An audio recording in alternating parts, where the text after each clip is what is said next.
इधर 8 दिसंबर को PCC chief Kamal Nath Bhopal आएंगे और कमलनाथ विधानसभा सीटों का रिव्यू करेंगे। बता दें, कांग्रेस उपाध्यक्ष चंद्र प्रभाष शेखर का बड़ा बयान सामने आया।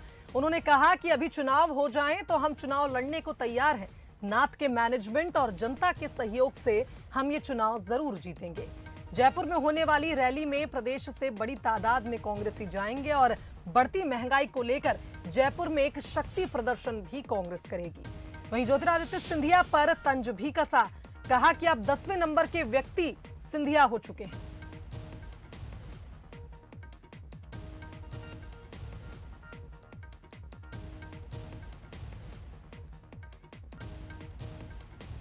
तो कांग्रेस प्रदेश उपाध्यक्ष से चंद्र प्रभाष शेखर जी से बातचीत करी हमारे विशेष संवाददाता मनोज सैनी ने। आइए आपको सुनाते हैं।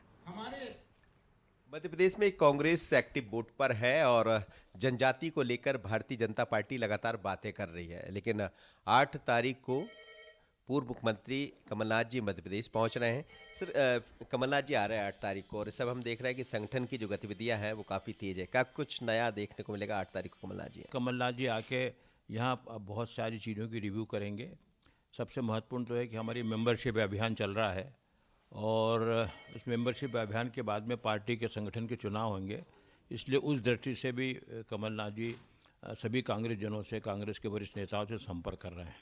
रैली हो रही है जयपुर में, कहा जा रहा है कि सबसे ज़्यादा संख्या मध्य प्रदेश की होगी, तो क्या ये केंद्र सरकार को एक दिखाना होगा मध्य प्रदेश की तरफ से भी कि मध्य प्रदेश एक अलग मोड पर है?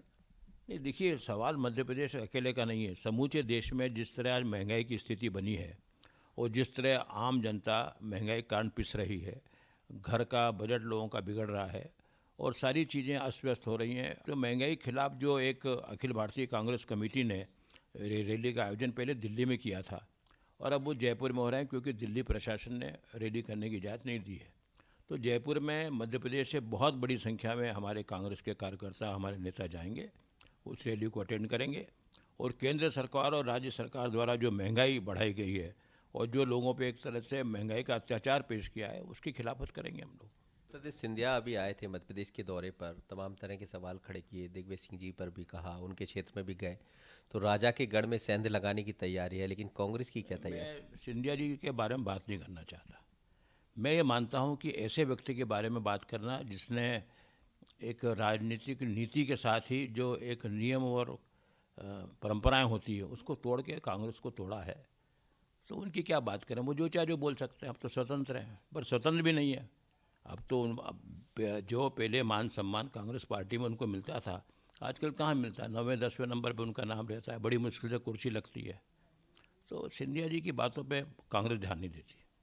कांग्रेस में माना जाए कि अब नीचे स्तर से लेकर ऊपर तक बिल्कुल पूरी तरह हमारे मंडलम बन गए, सेक्टर बन गए हैं, हमारे ब्लॉक बन गए हैं। कांग्रेस पूरी तरह चुनाव, अगर कल चुनाव हो तो कल लड़ने को तैयार है और कल जीत के बताए कांग्रेस की सरकार बने, यहाँ पर कमलनाथ जी की सरकार बने। जो कमलनाथ जी सर्वे कराते रहते हैं, तमाम तरह की चीज़ें नहीं, देखिए, 3 बातें साफ है। एक, जनता हर तरह से परेशान है, तो क्या जनता जो परेशान होगी तो वो क्या उनको वोट देगी भाजपा? दूसरा, कमलनाथ जी का व्यक्तित्व जो है वो एक बहुत अच्छा व्यक्तित्व है, एक इंटेलिजेंट व्यक्ति हैं, पढ़े लिखे व्यक्ति हैं, अच्छा मैनेजमेंट करते हैं, इलेक्शन मैनेजमेंट करते हैं।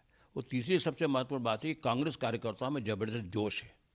इस समय कांग्रेस कार्यकर्ताओं को बिल्कुल ही लग रहा है कि जो भूल हमसे हुई है, जो लोग धोखा देकर गए हैं, अब वो धोखा देकर नहीं जाएंगे, इसलिए कांग्रेस की सरकार बने। मध्य प्रदेश में 8 तारीख को कमलनाथ जी पहुंचेंगे, लेकिन उससे पहले जैसा शेखर साहब कह रहे हैं कि बहुत एक्टिव मोड पर है कांग्रेस, और खास बात यह है कि यदि अभी चुनाव हो जाए तो कांग्रेस चुनाव जीत जाएगी। अब जीत की वजह, जीत के प्रति इतना आश्वस्त क्यों है, समझ सकते हैं कि कमलनाथ हमेशा किसी एक लाइन पर नहीं बल्कि अलग अलग लाइन पर काम करते हैं, अपने तरह से सर्वे कराते हैं, और शेखर साहब कुछ कह रहे हैं तो निश्चित रूप से इसके पीछे कुछ वजह भी होगी। भरत के साथ मनोज सैनी, बंसरी, भोपाल।